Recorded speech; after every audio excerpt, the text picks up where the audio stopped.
I'm just calling it morning.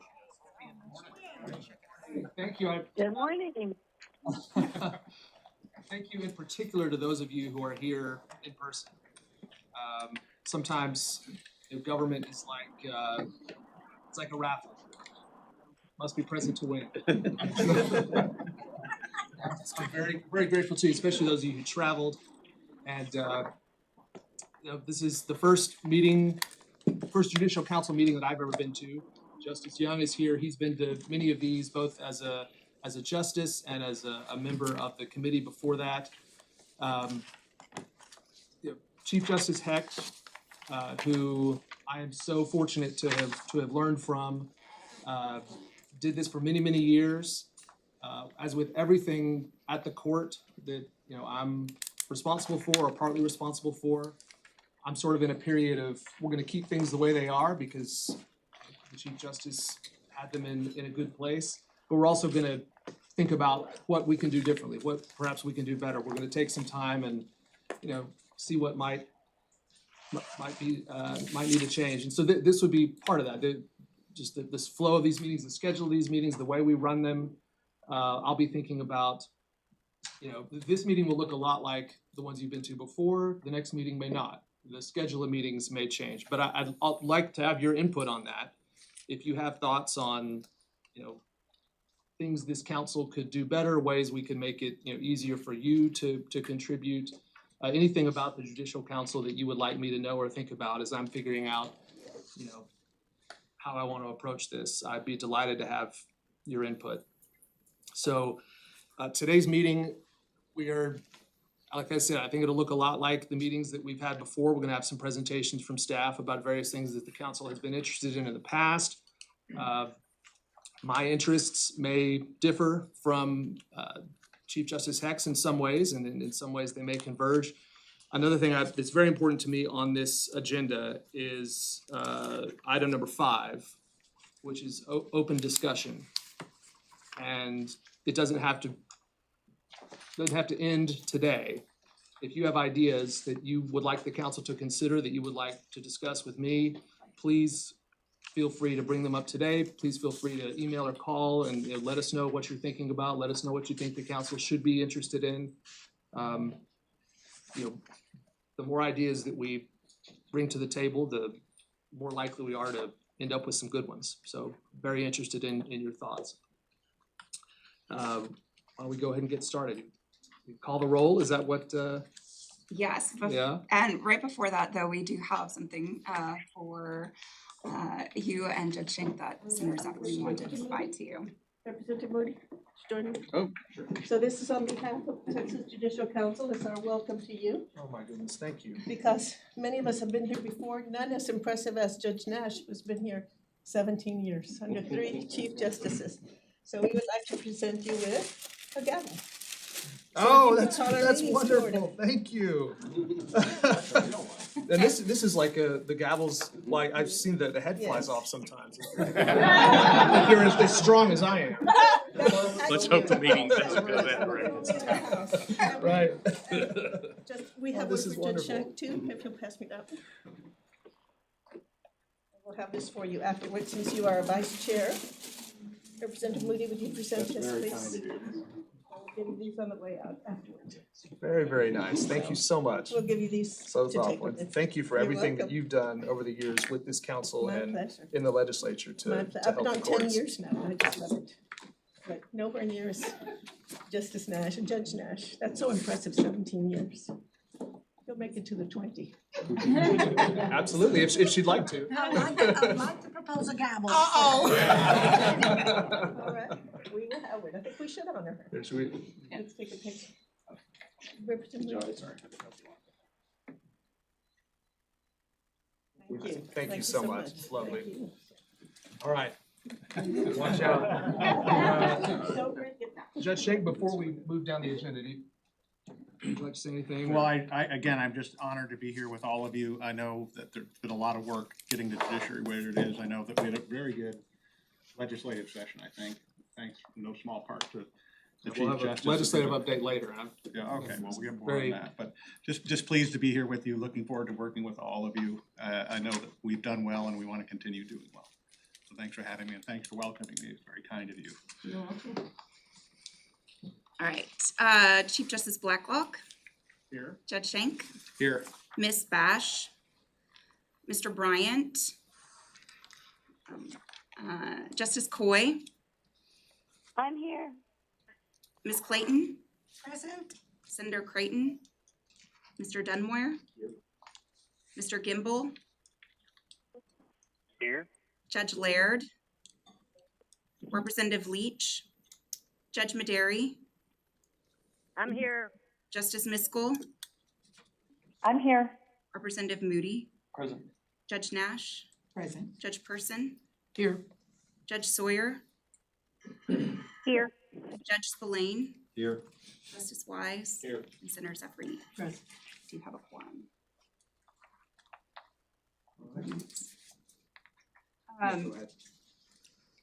You should all have the minutes from the December 13th meeting. Does anyone have any changes? We'll need a motion to adopt them. Moody, and then a second. Second. Right, motion to approve. Say aye. Aye. Aye. Aye. And before we go further down the agenda, I want to say to those on the phone, thank you for your time as well. Yeah, I made the comment about must be present to win. That's an old standby for me, but one of the things I want us to think about is how often we have these meetings and how often we're asking for your time in this way, because I know it's a sacrifice. I know it's a difficult thing to make yourself available when these meetings are called, and so we'll be thinking about a judicious use of your time in the future, and appreciate every bit of attention that you can give these responsibilities. So thank you to those who are on the phone as well.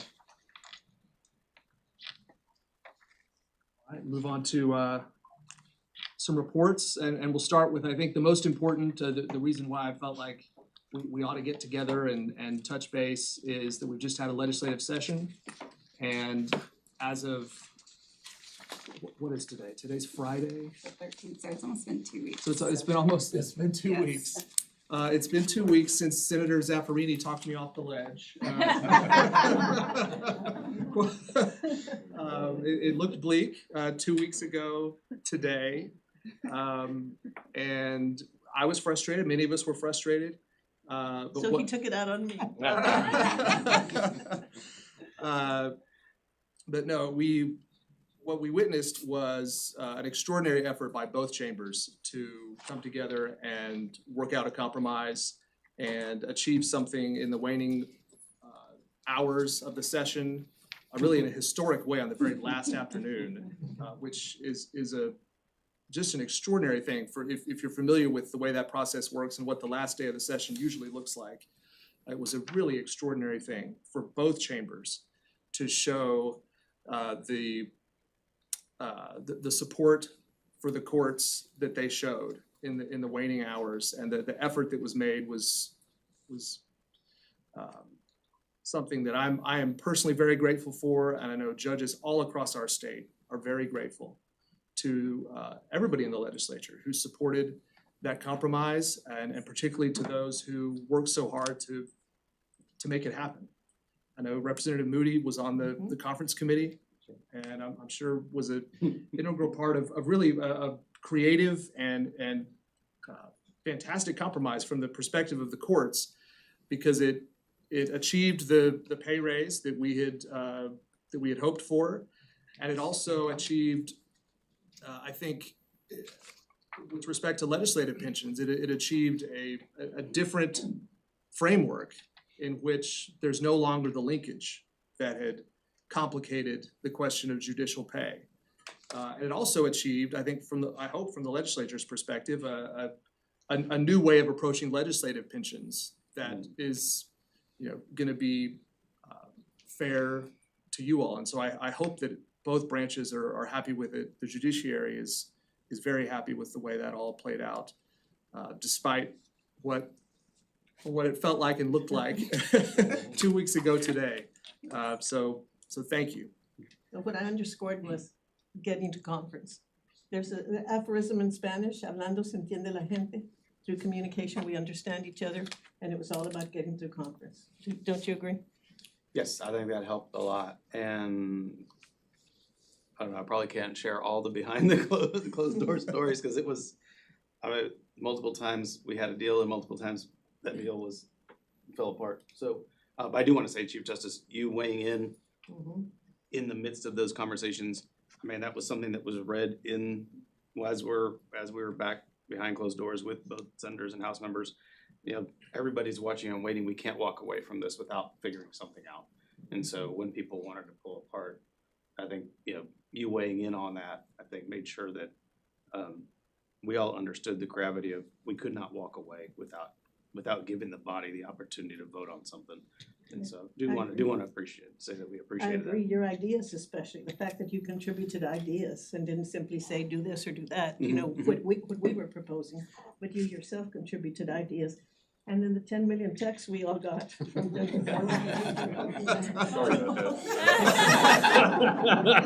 They seem to have lost my number since then. Anybody in 2 weeks? That was very effective, it really was, and the important thing is, from the Senate side, and we heard from the House side, there was absolutely no dissent from the importance of a judicial pay raise. True. And that, my friends, is a first. Because there was one time when in the Senate, only 2 of us favored it, 2 of us in committee. And it wasn't the committee chair, 2 of us. But this time, everybody, absolutely everybody wanted the pay raise. And then the other things were disagreed upon and it was worked out. But conference committee is the key. So long as you can get to conference and you appoint the right people. And Representative Moody is very modest, but truly he was effective not only in the House, but also in the Senate. Because he was one of those who came over to the Senate and senators reached out to him. And that's the kind of members that we need to work with, and that's the kind of members we need with the Judicial Council and serving on the Judicial Council. Those who will take a leadership role, not only in their own chamber, but in both, and working with the judiciary. And I'll bring it up during the open discussion, but the key to judicial pay raises and working with the judicial branch effectively is public trust and confidence. And it is because the public trust and confidence in the judiciary has improved that the support for the pay raises has increased. I promise you that's true. So that's key. But thank you for your leadership and thank all the judges who sent us all those text messages and made all those phone calls very effective, very effective. It's nice of you to mention that. At the end of the day, setting aside the reasons why it became difficult in the last few days, it passing required, as you say, the dedication, the will on both sides of the building Yes. to achieve what was achieved. And it was you guys who made it happen. Yes, And well, so thank we're you. very appreciative. Thank you so much. And congratulations on the session ending. I have no information about whether you're gonna be called back, but I Don't say I that. wish you well. Especially not for redistricting, please. Oh, my goodness. So, the legislative update, you know, as far as I'm concerned, my main issues that I was watching was the pay raise. And so, we're gonna talk about a few other things that happened in the session that affect the judiciary that we wanna be aware of. But for me, I think for the courts in general, this was a fantastic legislative session. And with that, a few other things you wanna make us aware of? Yes, so I agree with you, Chief Justice Blacklock, that it was a really great session for the judiciary. Probably the best since I have been at OCA or even when I worked for the Senate. So I'm gonna start out with some session statistics. We have a little bit more info on the pay raise and then also go into some of the bills that the Judicial Council resolutions made their way into and some other bills of interest for the judiciary. So starting, you can see in the slides, session statistics, total bill filings were up about 8% over the 88th legislative session. with a total of just over 8,700 bills filed. Only a small fraction, 14% of those actually made their way to the governor, and obviously the governor has a little more than a week left to sign or veto bills that made their way to his desk. I think a lot of you'll know that fiscal notes are attached to every single bill that makes its way through the legislative process. OCA does the most fiscal notes out of any agency, with the exception of the comptroller, because the comptroller does a fiscal note for every single bill. So we work with all of the courts, we work with local entities in not only doing a bill analysis, but also a fiscal analysis, not only for the state, but also at the local level. So we had 2,176 fiscal notes assigned to us this session, which was a 23% increase over the last session. And a lot of work goes into those, and really proud of the staff that worked on those and getting those completed. All right, let's move to the next slide. So you heard the inside. Can I add something about that? These figures are actually very important because you can't have a hearing without a fiscal note. So if you look at the number of bills that were filed by the Senate and the House and the number of fiscal notes that were written by OCA, and they were at the most, that gives you an idea of how many bills were filed and never made it to committee, never made it to a hearing, and that's where bills are killed, right there. So those figures are exceedingly important. And fiscal notes are critical because OCA can kill a bill simply by writing a very, very expensive fiscal note. If the fiscal note is too high and can't be lowered, the bill is likely dead. So that's critical. As we go forward and talk about legislation for 2027, that's important to bear in mind and how to prepare for that. And before we move on the topic of OCA, I want to recognize Megan in particular, who did a fantastic job this session representing OCA, representing the courts in the legislature. And we are very, very well served with our OCA director. Very, very happy to have Megan. And all of the staff who support Megan and who support me and the other justices on the court and the whole judiciary. Very grateful to you as well. Thank you for all the hard work you did this session. Thank you, Chief. So you heard the background or the inside knowledge from Senator Zaffarini and Representative Moody and Chief Justice Blacklock.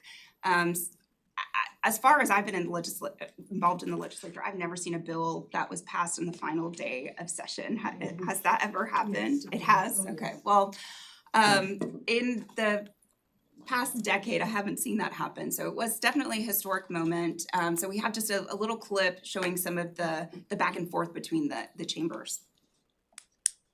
Lay out the last item on our to-do list before adjourning sine die, adopting the conference committee report on Senate Bill 293. I believe the result in front of you now for your consideration is a landmark, historic legislative package that delivers long overdue, well-deserved. Isn't that a nice jacket Moody's got on? It's the same combo. I'm taking it off. Smiles, because it's a great day today. The House and the Senate have come together and signed a conference committee report, which finally gives the judges of the state of Texas a long, well-deserved raise. For too long, the legislature has been unwilling to give district court judges the raises that they deserve because it is tied to legislative pension. Unfortunately, primary opponents and political action committees have made voting for judicial pay raises politically toxic, and that is wrong. Texas judges rank 49th in the nation in base salary. We cannot continue to recruit lawyers to become judges or retain judges without giving them a substantial pay raise. Yet despite the best efforts of the House, we are left today with the decision to either take the right vote or the politically safe one. Speaker Burrows reminded us of the famous words of that man right there, Sam Houston, do right and risk the consequences. It's difficult for a lot of attorneys to give up their legal practice, even though they want to serve, and take a 50% cut in pay. So we want our judges to be paid well. We want them to do their job and be the best judges in the state, and this is a big step in that direction. So that's just a little of the back and forth between the chambers, and I think that was the last hour, literally, of the legislative session when that was happening. So Senate Bill 293 not only includes the 25% increase to the base pay, but it also has a lot of other accountability measures and significant changes to the Judicial Conduct Commission in it. Some of the accountability measures, so it only applies to district judges, but they will have to report the number of hours that they have presided over their court at the courthouse, and also the number of hours that they're performing other judicial duties, including case-related duties, administrative tasks, and continuing education. Changes to the Judicial Conduct Commission include a change to the definition of willful or persistent conduct, which includes failure to meet deadlines, performance measure standards, and clearance rate requirements, and persistent or willful violation of 1715 of the Code of Criminal Procedure, which is the rules for setting bail. You see on the slide, the SJR 27 is the constitutional amendment. The enabling language for SJR 27 was included in SB 293. And the big change in SJR 27, which now goes to the voters, is the composition of the Judicial Conduct Commission. And the big change is it will now, if the voters approve, have 6 judges appointed by the Supreme Court. 2 of them must be trial judges, and then 7 members appointed by the governor. And you can see here the results of the change in the 25% increase. So everything for judicial pay is based off the base salary of a district judge, including appellate justices, county court at law judge salary, constitutional county judge supplement, prosecutor salaries. The legislature implemented a tiered system in 2019, so you can see judges do get a bump in pay after 4 years on the bench, and then again after 8 years. And then if they reach 12 years, they do get a longevity boost as well. Let me say, Chief, the maximum county supplement is what many legislators are concerned about. And so somehow that has to be precluded as an option for the county to step back on their supplement. Because there's a lot of concern about that some judges will just stop. County judges will just stop recommending the supplement. So we have to ensure that Yeah, that's done. that's the conversation in El Paso right now. They're wanting to walk, they use the max right now. But according to what I've heard, they're gonna walk it back, which essentially puts us at a zero-sum gain. Right. So our stats show that about 88% of the district judges across the state receive some form of the supplement. A majority of that 88% is the full supplement. But there have been, we have heard those discussions, and then there's also been news reports of that supplement being used politically against the judges at the local level as well. And that's where legislative intent comes in. Legislative intent has to be expressed early before more county judges get that idea. So that the legislative intent is to provide a higher pay raise plus the county supplement, not in lieu of the county supplement. But I think that has to be precluded. I think we need. Is the supplement is purely at the discretion of the counties at this point? Correct. Is this a smaller county issue or is it just statewide? I think it's too early to tell. El Paso's pretty big. Yeah, we're 850. Mm-hmm. The ones that don't receive it now are the more rural areas that don't receive the full supplement. And there are some counties that don't provide the supplement at all, but it's very few. We need to think about what to do there. I mean, there are lots of things that could be done, and if And one local thing is representatives and senators engaging would be one thing, but I The authors in particular. So if Yeah. Senator Huffman and Senator Leach were to express their legislative intent and think of how to communicate that legislative intent to the county judges, that would be very helpful. Would you agree? I mean, everybody's gonna be setting their budgets over the summer at the county level, so these are the conversations. It'd be good just to know what's going on around, probably need to do some communication around to the different regions. mean, I could certainly write a letter to all the county judges saying, like, this was done in anticipation of the continuance of these supplements, and the judiciary is relying on this, and please, But I would do Please it think in about that concert as you're- with yeah, Leach and Huffman. Because you don't want them contradicting you. yeah. So maybe reach out to them as a first step, or to the Lieutenant Governor and Speaker, or all of the above. You know, we might be able to do a joint letter to the county judges. I think that's a good idea. Yeah. Okay, moving on to the full budget. This was I think, as far budget-wise, the best session ever for the judiciary. Most of the courts and judicial agencies got almost everything that they asked for in their appropriation requests. This is just a snapshot of looking at the budget. You can see that the Article 4, which is the judiciary, is less than 1% of the total budget. About 1.2 billion goes to Article 4, over 331 total, 331 billion total budget for the state.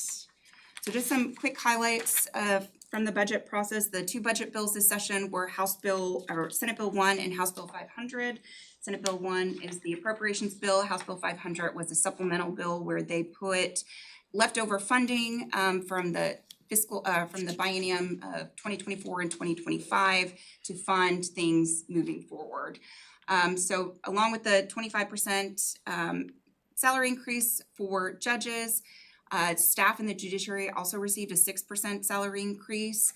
And then attorneys within the judiciary, if you're classified as an attorney, general counsel, or law clerk, also got an additional 6% on top of that, which is effective September 1st. Our court coordinators also got an additional 15% on top of that 6%. They are amongst the lowest paid in the judiciary.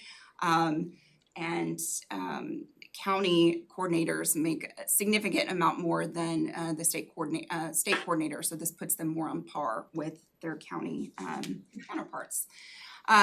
Significant gains in technology funding as well. The legislature provided $12 million to replace TAMES, which is the Appellate Court Case Management System, which is a legacy system. They also provided funding for a new specialty court case management system and new case management systems for the State Commission on Judicial Conduct and the Comptroller Judiciary section.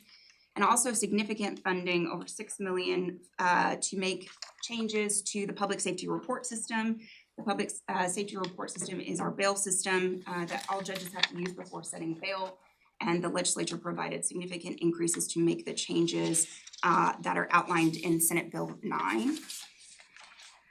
Also, other budgetary items, in total, there's more than 53 additional staff added to the entire judiciary, including attorneys, paralegals, mitigation specialists, and administrative support. Also, the legislature provided funding for 11 regional data coordinators to work with our regional presiding judges, to work with OCA, and judges and clerks across the state to make data collection more efficient. 3 FTEs to expand our remote court interpreter program, and then also a staff scientist position for the Forensic Science Commission. They also provided additional funding to make up for the shortfall in court costs for TIDC and funding to expand public defender offices. Chief, if I may, on that page, the remote court interpreter program, that will be a topic of high interest, at least in the Senate. I don't know the House, but the remote court interpreter and the remote court reporter issues will be very important. So going forward, that's what we'll be looking at. And of course, all those issues factor into issues like judicial pay. But I think if we spend some time on that, I believe we'll be spending some time on that a little bit later in the meeting on that particular issue. And then finally, just a couple other budget highlights. The 15th Court of Appeals received funding to build a courtroom for them. There's significant funding for a forensic analyst apprentice program with the Forensic Science Commission. The Supreme Court received some funding to expand their mental health court liaison pilot project. The Court of Criminal Appeals got additional funding to shore up judicial education funding to account for inflation. And overall, the increase to the judiciary's budget is about 11% from fiscal year 24 and 25. And finally, before I turn it over to Louis to go over some of the council's recommendations that made it into bills, I want to talk about some significant changes for the Judicial Council's work. One being a change that was included in Senate Bill 2878, where we will now be collecting data from district attorneys. So far, in the history of the council, we've only collected information from district, county clerks, municipal clerks, and JP clerks. So this is a significant change in reporting.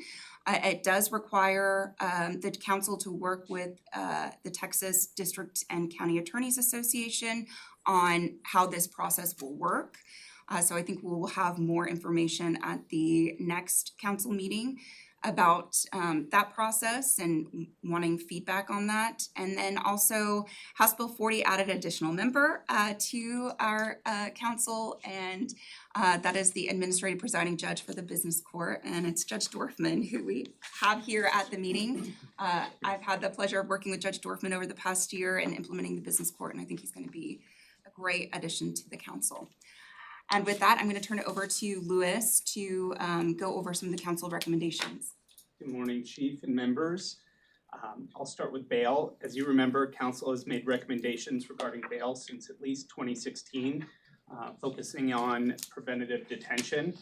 Senate Bill 6 was passed during the 87th second called session that really focused on bail, and the Damon Allen Act stemmed from that, which generated the public safety report system that OCA maintains. SB 9 this session really focused on changes to that public safety report system and some of the criteria that the judges must get as a result of use of this system, as well as notifications to prosecutors for violent crime and current bail defendants released on bail that are charged with violent crimes. Also, SJR 5, which is the big preventative detention tool for judges, that after a hearing with clear and convincing evidence demonstrated, a judge can hold someone without bail. There was a number of other bail measures that some passed, some did not. Some of the highlights there is HB 75, which required written findings if a judge was releasing somebody for no probable cause. Senate Bill 40, which regulated charitable bail organizations and funds that counties pass on to charitable bail organizations. Senate Bill 664, which focused on local administrative judge supervision of magistrates. And then there was some additional SJRs that did not pass, one having to do with the denial of bail of certain violent offenders, and then certain criminal illegal aliens. Turning to judicial profession shortages, Senate Bill 2878 was the court omnibus this session, and it really focused on a number of issues, but here specifically it swept in Senator Zaffarini's bill, Senate Bill 1538, that had to do with the digital court recording in Texas courts. It was originally for JBCC to regulate those, which was a council recommendation, and then it switched to a study, which again was incorporated into the court omnibus bill. House Bill 5081 really focused on judicial security. It created a Class B misdemeanor for publicly posting certain PII of judges and court personnel. This bill really should do a lot for what people call doxing, and it will allow both criminal and civil penalties for individuals that are doxing judges, as well as data brokers who are just presenting the information publicly for business purposes. Senate Bill 2878, again, the court omnibus, enhanced, had a provision that enhanced harassment of a state judge and also made changes to the court security committees.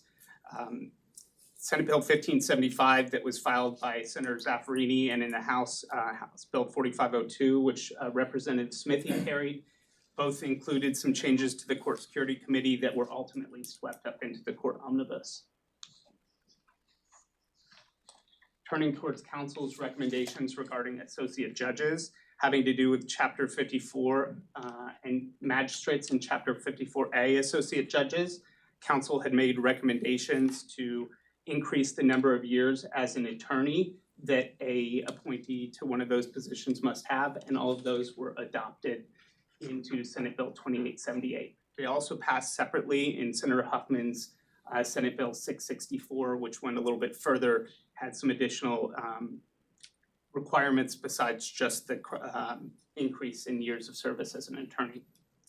Looking at court efficiency recommendations that council had made, Senate Bill 2070 and House Bill 5128 both required OCA to organize a leadership conference for local administrative judges as well as court administrators, and also increase the compensation of local administrative district judges based on the number of courts that they oversaw. That was also swept up into Senate Bill 2878. And then council had made some recommendations regarding changing the amount in controversy ceiling for statutory county courts. It's presently $250,000, and there's now been an adjustment to make it $325,000.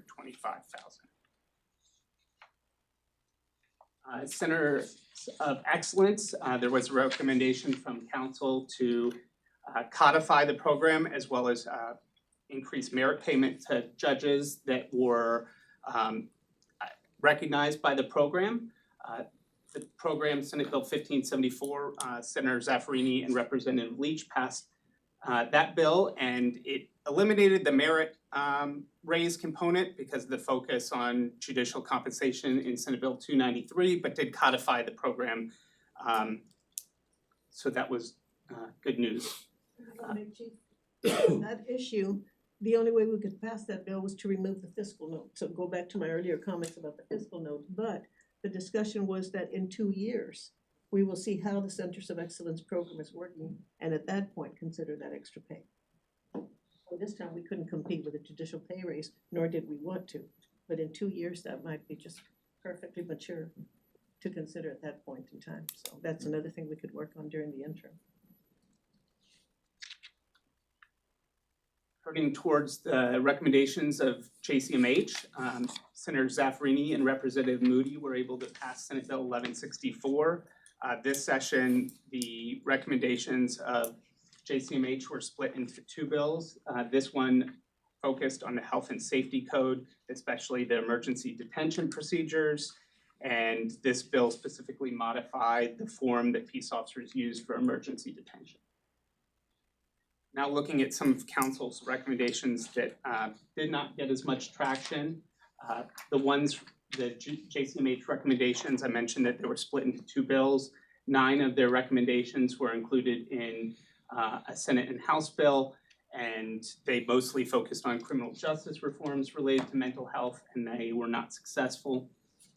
Supporting court personnel, which created a grant fund for counties under $300,000 to create retention incentives for court personnel like deputy clerks and court coordinators, and that was not funded. Children's Commission had 7 recommendations relating to family code, relating to the family code, and there was some other family code measures that got more traction than that one did. Looking at civics education, this has been a recommendation of council for a number of sessions. It specifically would have required the curriculum to be changed for social studies teachers and focus on specifically court issues within that curriculum. And then access to courts, both an establishment for rural counties to create a grant program that would be funded by the state for removing barriers for indigent court participants. It would have refunded Ubers and that's taxi rides and that sort of thing. And then a second one that was a loan repayment programs for attorneys serving the indigent. Also did not get much traction. There was some other bills that specifically addressed that issue, loan repayment programs, and there were some pretty significant headwinds there. Some other bills of interest, not necessarily that related to council's recommendations. House Bill 40 was an update to House Bill 19 from last session, the business court bill. It specifically lowered the threshold from 10 million to 5 million to get into that court for certain case types. And it now includes Montgomery County into the 11th Division, Judge Dorfman's division. Senate Bill 2111 was TIDC's omnibus. I believe Scott's going to address this shortly, but Senator Zaffarini and Representative Moody carried that, and it was successful. And then last but not least, I've mentioned the court omnibus a number of times. That was a vehicle for a number of council's recommendations, but a couple of the other high points of things that it did was create 13 new district courts, 1 county court at law, as well as 1 probate court. It also added 2 justices to the court, the 15th Court of Appeals, 1 in 2028 and 1 in 2029. And that concludes the update, but happy to answer any questions. Thank you, Louis. Absolutely. It is okay to ask questions. It's not a particular senatorial prerogative. But you're all welcome to use it. Thank you, Louis. We've got a few more presentations, brief ones, I think. And next is Alejandra, data and research update. Good morning, members. Chief Blacklock, Presiding Judge Shug. Angela's going to go ahead and start us off with a summary of the fiscal year 24 trends. We did a presentation on preliminary data back in December, but we were still missing some reports. Since then, our annual report has been completed, so we wanted to show those updates, and then I'll take over on some of our other reporting stuff. Everybody, just a real quick overview of FY24 information. Filings increased at all levels between 4 and 8%, except in the Supreme Court and in the constitutional county courts. All the statistics showed no change for the district courts. We were missing a year's worth of information from Dallas criminal courts. So in reality, district court filings actually did increase as well.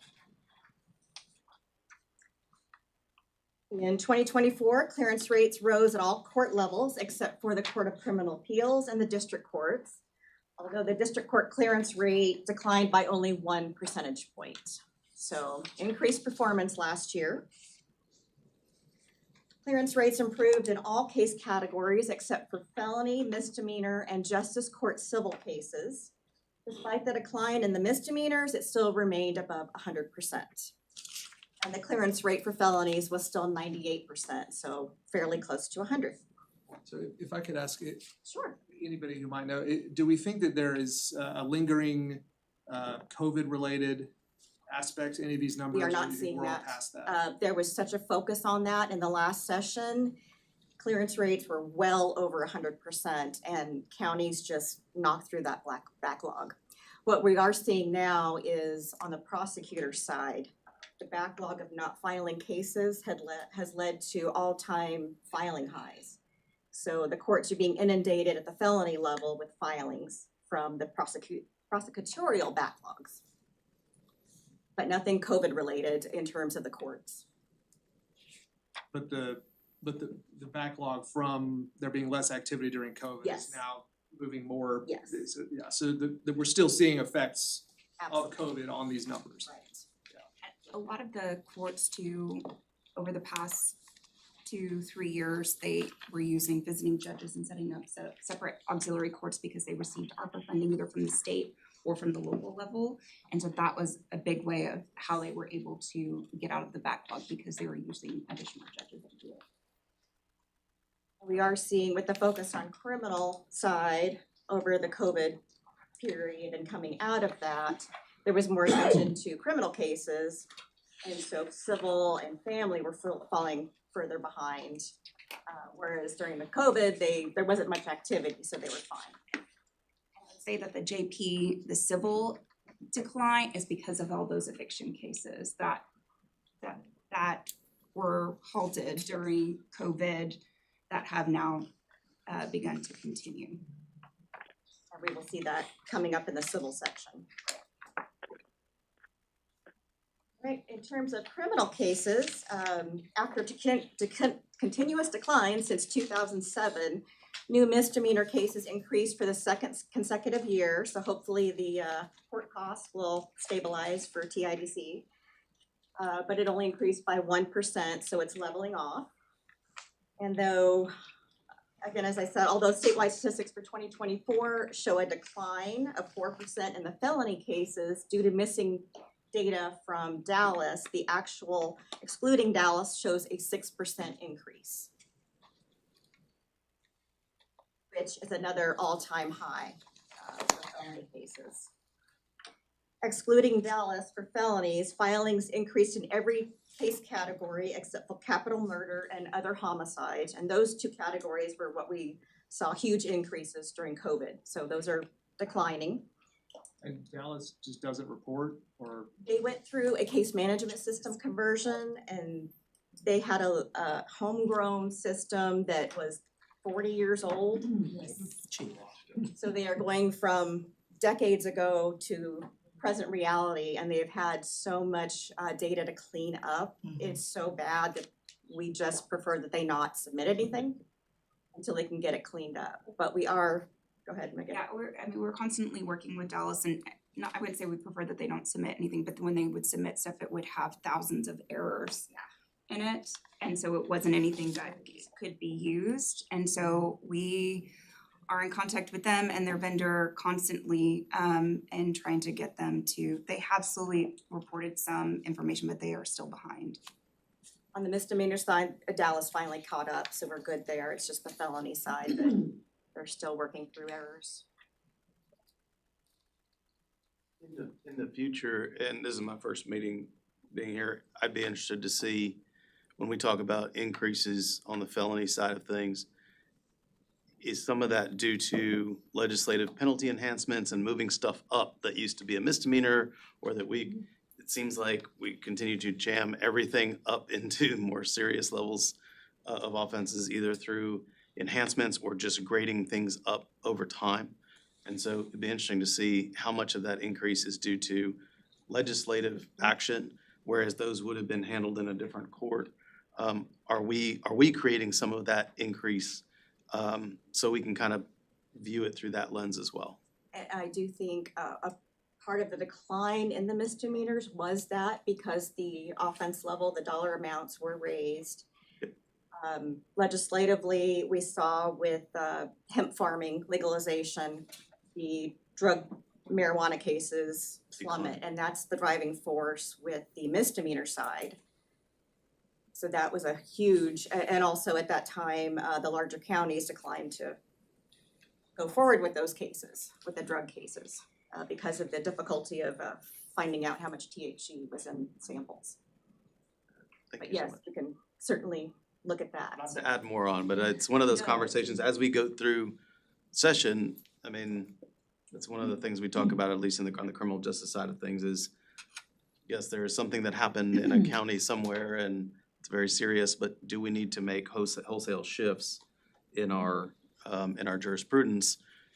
And we're not understanding how that then affects the court systems. And I think some people write bills with the best of intent, but when it hits the ground in the courtrooms across Texas, maybe that's not the most efficient way to handle things. And you're adding to the prison system. Correct. And the cost there. There's gonna be an added, and I know those are some of the fiscal notes that have been referenced, and some of those I tend to think are not, it's hard to probably come down to a real number.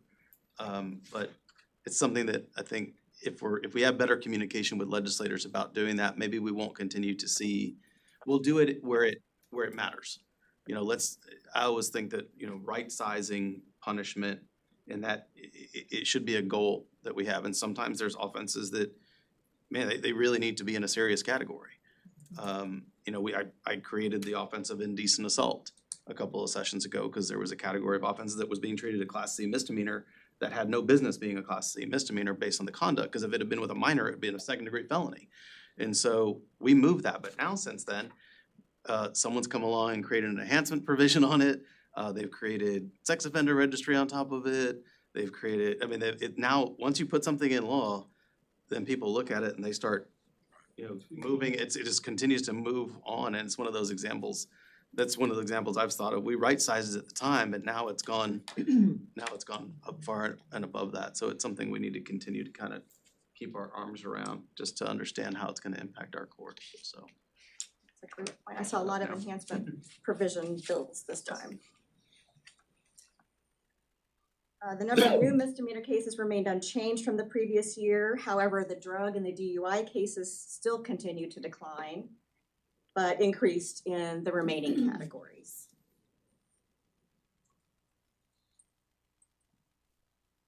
Over the previous 5 years, the only misdemeanor case types that have consistently increased are the assaultive cases. Most new felony and misdemeanor cases involving assault continue to increase. Misdemeanor and family violence cases increased by 4%, and the other aggravated assault, attempted murder, and other misdemeanor assault increased by 9%. What we've seen since COVID is continued increase in the most serious offenses and declines in the others, especially drug and alcohol related. After 13 years of decline, traffic and parking cases increased for the third consecutive year and grew in all case categories except for penal code violations. However, filings remain historically low, going levels back into the early 80s.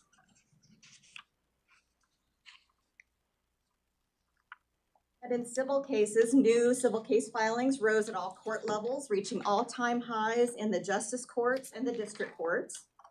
And filings exceeded pre-pandemic levels in all but the county courts. Substantial increases occurred in debt cases. Similar to the previous year, justice courts experienced a 20% increase, reaching an all-time high.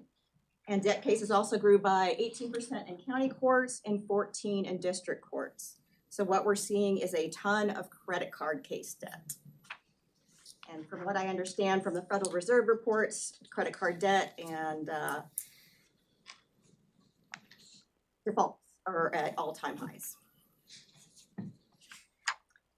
We also have long seen motor vehicle accident cases increase. It increased by another 16% and exceeded the previously all-time reported high in 2021. And other tort cases also increased. And the other tort would be medical malpractice, which is very, very, very few, but product liability is the main thing, and other professional liability. And that's probably just a result of population increase. And here we have our eviction cases. Landlord-tenant cases broke the previous year's all-time high, although there was only a 3% increase, so we're leveling off from the pre-COVID period. Huge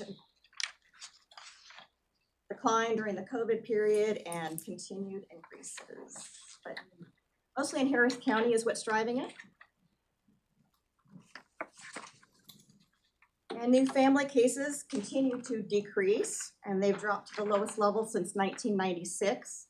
Post-judgment matters have also dropped to an all-time low, and filings decreased in almost every case category. The most significant, it's Friday. Yes.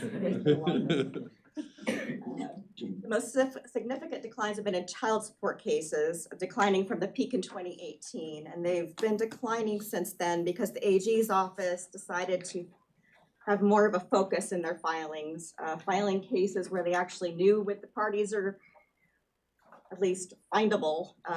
Before they just used to file cases. So filing more actionable cases and not filing when they can't find the parties beforehand. The really only category in the family law that has increased, unfortunately, are applications for a protective order, not including a divorce. They're consistently increasing and a pretty sharp upward trajectory, and increased by 11% last year. So again, going along with the assaultive offenses that we're seeing on the criminal side. And finally, filing of new juvenile cases continue to increase from the 2021 low, but only by 5%. So again, we're kind of leveling out after the COVID period. But filings continue to remain historically low, and that is largely a function of diverting juveniles from the court system. Trying not to get them into the court system where they may not have the best outcomes ultimately. And since 2020, the percentage of delinquent conduct cases involving felonies has exceeded misdemeanors. So the most serious cases, again, are getting filed in the juvenile courts rather than the misdemeanors, which hopefully they're being deferred, if it's applicable or appropriate. And Class C cases involving juveniles or minors declined slightly. They've pretty much leveled off statewide. But truancy, which was changed from a Class C misdemeanor to a civil matter in FY16, they're starting to trickle up. And particularly after COVID, and parent contributing non-attendance cases have also increased, so that by 9 and 15%. Anybody have any other questions or comments or suggestions for follow-up? I have a quick question. Megan, you may know the answer to this. The legislation that passed this session is gonna require reporting from district and county attorneys. Will that be an overlay that we can look at in the future with respect to filings to get a rate of declined prosecutions? In other words, cases that have been brought to the DAs that are not being picked up on our data from an actual filing indictment?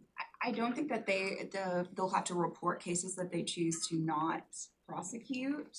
But it's something that we can look at. We have to work with the District and County Attorneys Association, but I do think having some information from them, especially when we have these filing increases, we have no background of why that's happening, and we have worked with some jurisdictions to look at and we do think in some of them it's because of the backlog in filings, and it's not because there's some big drug trend or something that's going on in an urban area. So I do think that having that data from them is going to be helpful to get a better picture and understanding of what's happening in the local jurisdictions. It'd be useful for the legislature to have that data. It'd be useful for me to have that data, see if we are aberrant patterns of non-prosecutions. Like decline rates Yeah, or no bill rates? exactly. Yes, on the family cases, I have a question for you.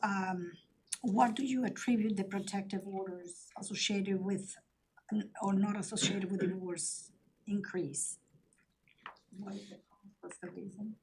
We don't know. I just assume with the other violent, given the trends in the criminal, on the criminal side, it's just the family, somebody who's being assaulted is gonna go hopefully file for a protective order.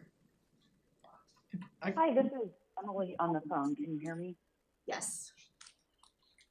One thing to consider with applications for a protective order is that those are free to file, whereas other family and civil cases, filing fees are like $300 to $400. So sometimes people find out that they can file a protective order for free rather than filing a different kind of case. So protective orders get filed when the underlying dispute may not actually be family violence, if that makes sense. We did specifically, when we changed the reports in 2010, excluded any protective orders filed within a divorce case because both the judges and the clerk said that so many people automatically applied for a protective order even though it may not be relevant.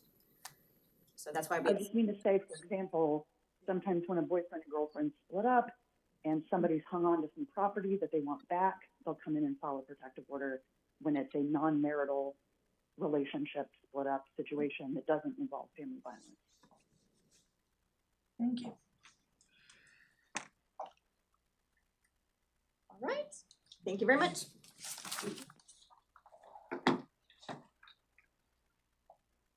The traffic cases are way down.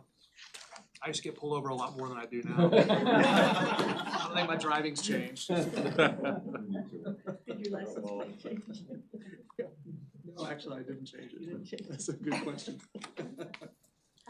I'm gonna wrap up our portion of the data presentation. You'll have the handouts in front of you, so I'll just go ahead and get started. We have the municipal and justice courts clearance rates trends. We put these by calendar year because, oh, here we go. There we go. We had put it by calendar year just for these courts, and I'll talk a little bit about the performance measures reports, which are the clearance rates at the court level. So just so y'all can get an idea, in justice courts, criminal cases saw a clearance rate of 89%, but we also saw an increase of 10% in the filings. And this is calendar year, but the trends are mimicking the fiscal year trends that Angela just covered. Civil cases, 94%, pretty close to 100. But we also saw 11%, an 11% increase in the filings for civil cases. Municipal courts had clearance rates over 100% for both criminal and for civil cases. Okay, so performance measures. These are the new reports that came from last couple of years legislative session with House Bill 2384, and it called for court level data. This was the first time we collected court level data for district and county courts, and it was the first time that clerks submitted data this way as well. So a lot of work went into this, and I think overall it was a pretty good success with the first round of reports. The first reports cover a 6-month timeframe, but moving forward, we're gonna cover 12 months. So those reports are due November 1st of this year, and we'll have all of fiscal year 25 data, which we think will give you all more perspective and a better insight to what's going on with the courts. These, the statute calls for 3 different metrics to be collected. It's the court's clearance rate, the average time a case is before the court from filing to disposition, and then the age of the active pending cases.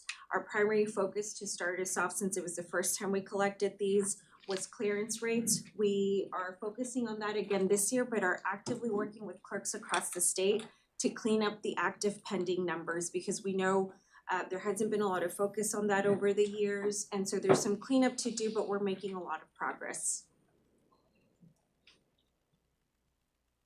So here are some summary statistics on the reports that came in for fiscal year 24. Again, that is for a 6-month timeframe, March of 2024 to August of 24.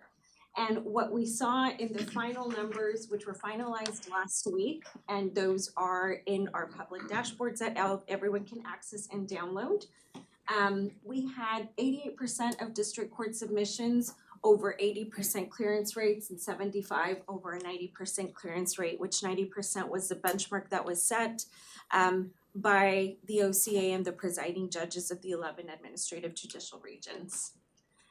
In our county courts at law, those numbers were a little higher, so 90% of courts were over 80%, with 88 over 90% clearance rates.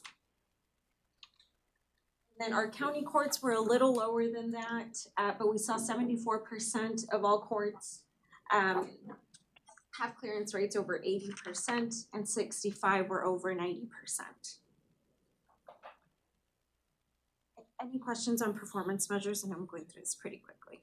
On the county courts, are those certain types of courts, for example, county courts in smaller counties? Yes, so all the county courts that hear cases submitted their data. And what we did for the clearance rate, the statute calls for the clearance rate by the court. So this is a combination for county courts of their criminal, civil, and juvenile cases. So that is the county judge in the county? Constitutional county. Yes, smaller constitutional counties for years. Yeah. They can waive that jurisdiction, but most of them are the smaller counties. Especially if they don't have a county court at law, which a lot of them don't. Yeah, then they're stuck. And last but not least, I wanted to touch on Court Analytics Texas. Y'all have been hearing us talk about the case level data project for several years now. Last September, we signed a contract with Tyler Technologies, and that project has hit the ground running. We are very excited to let y'all know that the first round of criminal data started flowing in about a week ago. It's in decent shape. It's not perfect, but that's just part of the process. We're working with Tyler to clean all of this up and see what else needs to be done. So we're still finalizing all the criminal data elements, and then we'll be moving forward with civil and family cases. We currently collect aggregate level data for by the county level for district and county courts. So this is going to take us to a much more detailed view of the cases where we can follow them from inception to disposition and see what was going on with those cases. This is just an example to give you an idea of the elements we collect right now to everything else that's possible, and that's just a very tiny snapshot of everything we will be collecting. Our goal is for the system to eventually, yes, I thought we were moving away from the county level data collection. yes. Report collection. This will move us to it will still be reported by the county and district clerks, but it will be by individual court Individual, that's with critical. more detailed So information. we can tell, say, county court at law, number 1 from county court at law number 2. Yes, Right. yes. That's what I thought. We'll be able to see it by the court and even by the judge detail. And that'll be a forward-facing data visualization tool that people can look at. It will. We are, so as. And I know that's a lot, I'm just wondering Yes, what we are. So it requires significant changes to case management systems. So that's what we've been working with the vendors on and with the local jurisdictions.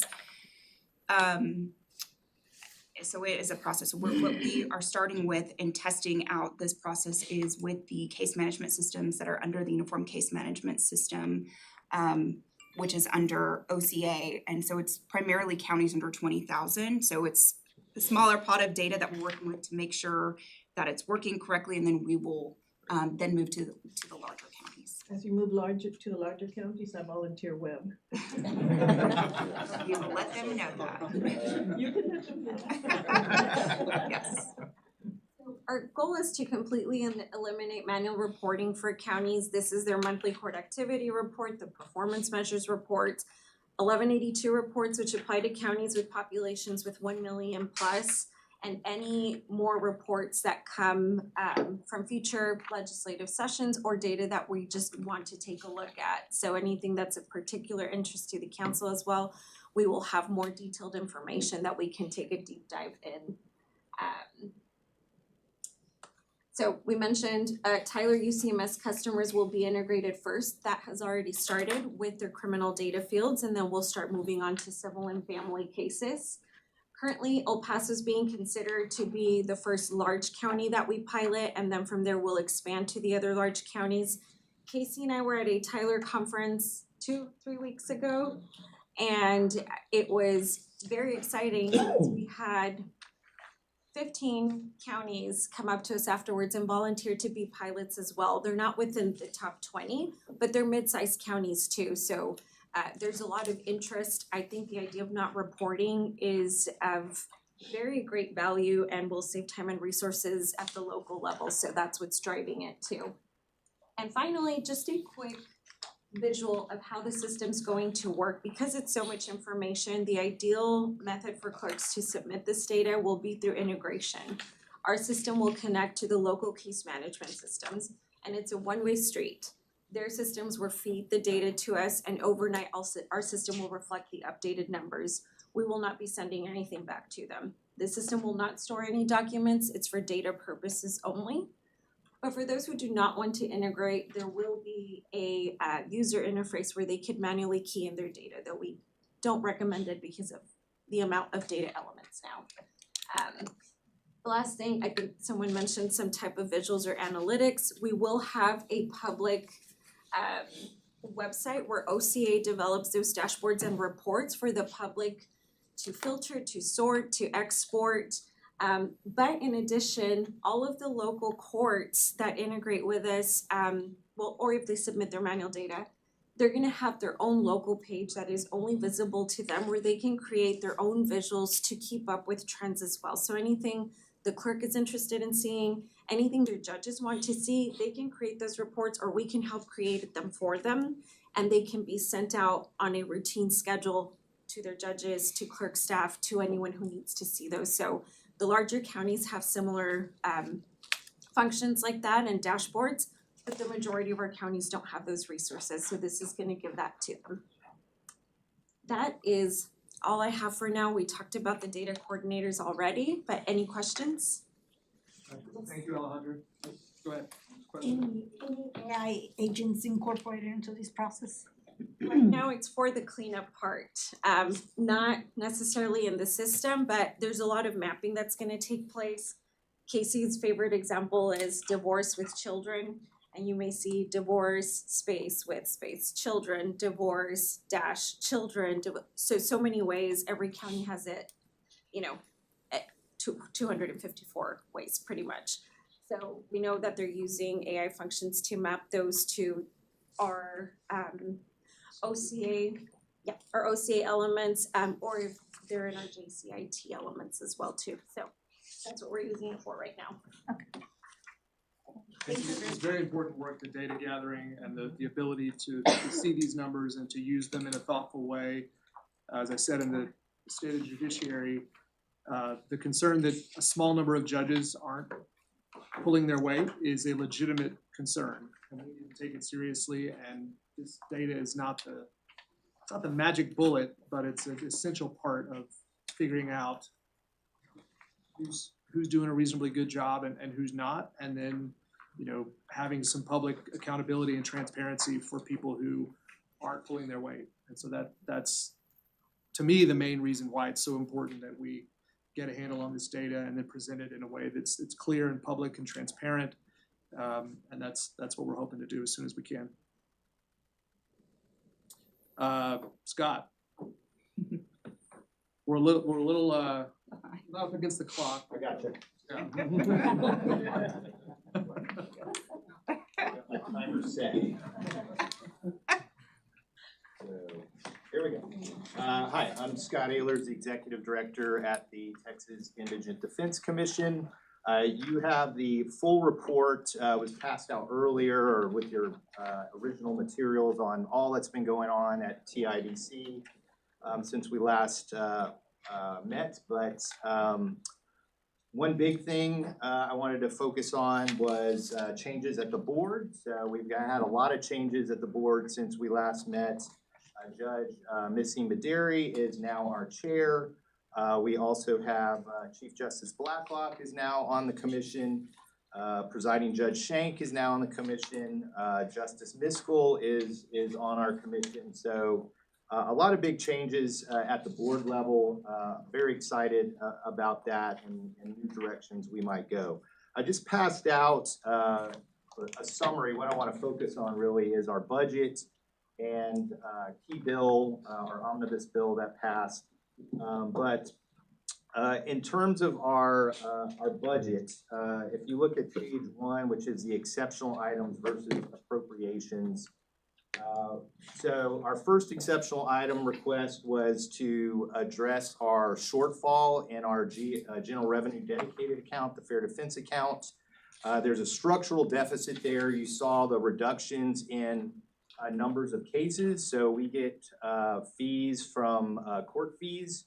So those have been down from historical levels. We used to get another court fee. And so we had asked for close to $20 million to address that shortfall, and the legislature gave us 10.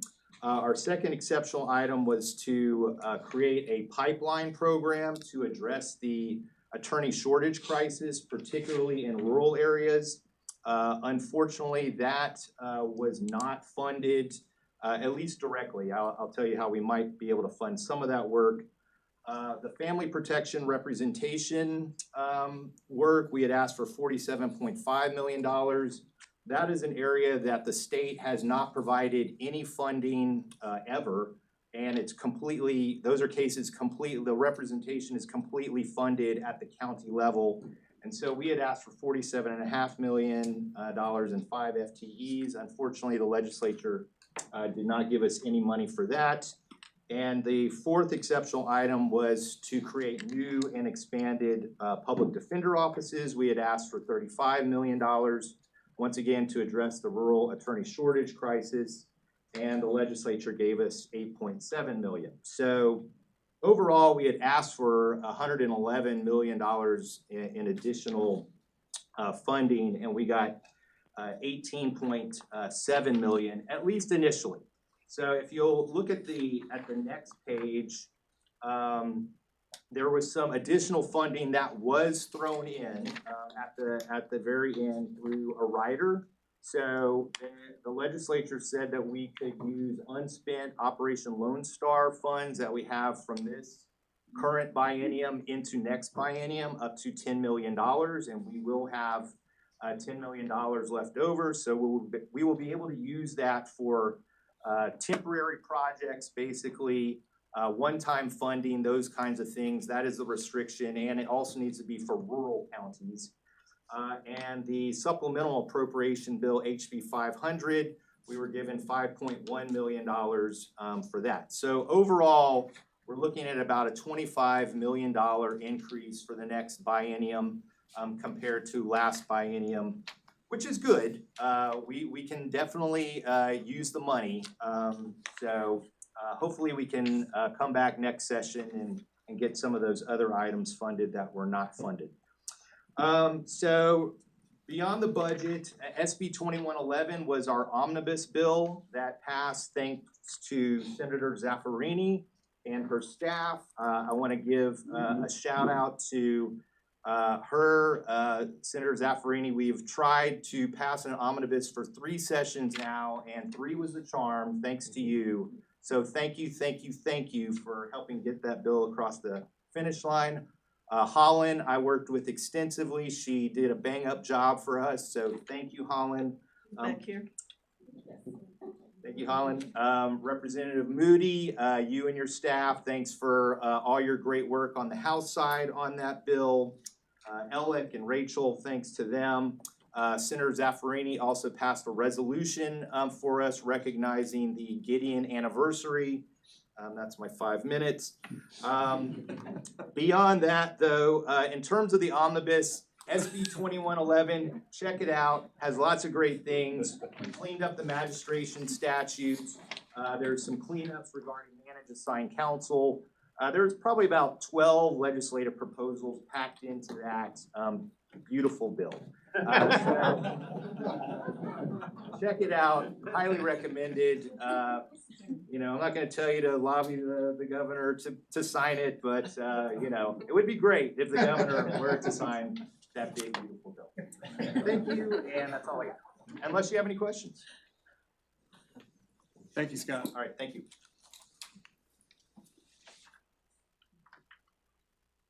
Crystal. Thank you, Chief. Morning, Council. Moving on, but just to a couple of things that that we asked the staff to present to you, just issues that the council may want to have in mind moving forward. Thank you, Chief, and thank you, council members. I'm Crystal Lefpione. I'm the Director of Family Protection Representation at the Texas Indigent Defense Commission. I know we're running a little behind, so I'm going to try to move through this quickly. For those of you that may or may not be quite as familiar with this work, when I say family protection representation, that's court-appointed lawyers for kids and parents in child protection cases, so CPS cases. We're trying to make it more succinct when we talk about this work, so that's what we call it here at TIDC. So I think I got maybe about 10 minutes or so. We'll talk a little bit about some DFPS numbers just to give you some context of what we're looking at, the families we're dealing with. We'll talk a little bit about attorney capacity, some things to think about moving forward as we may need to deal with some issues in the future. We'll talk a little bit about attorney pay, which probably also coincides with attorney capacity issues. There are 2 bills that were passed this session that directly affect this work that will definitely need to be thought about moving forward in your local communities. And then we'll just kind of talk a little bit about some future considerations and things to think about as we move forward in all of this work. So DFPS numbers, this is what's reported from the Department of Family and Protective Services regarding kids and families in their caseloads. So last fiscal year, we had just over 28,000 kids who were in conservatorship. So that means kids that were in the legal conservatorship of the department. So the department had custody of these children. We had just over 9,000 kids who were legally removed from their parents. When I say legal removal, that means a court signed an order and those kids are in the custody of the government. These are not agreed out-of-home placement type things. These are all going through the court system and court orders are in place. Then we had a lot more kids going through what's called family preservation. So family preservation is a part of the department where families are either voluntarily working services or they're being ordered by the court to work services. Now, unfortunately, in this number, the department does not report the numbers of kids going through court-ordered services cases or through the agreed services cases. So when we're talking about the numbers of kids going through the court system, a piece of the 61,000 number, they're also going through what are called court-ordered services cases or orders for required participation.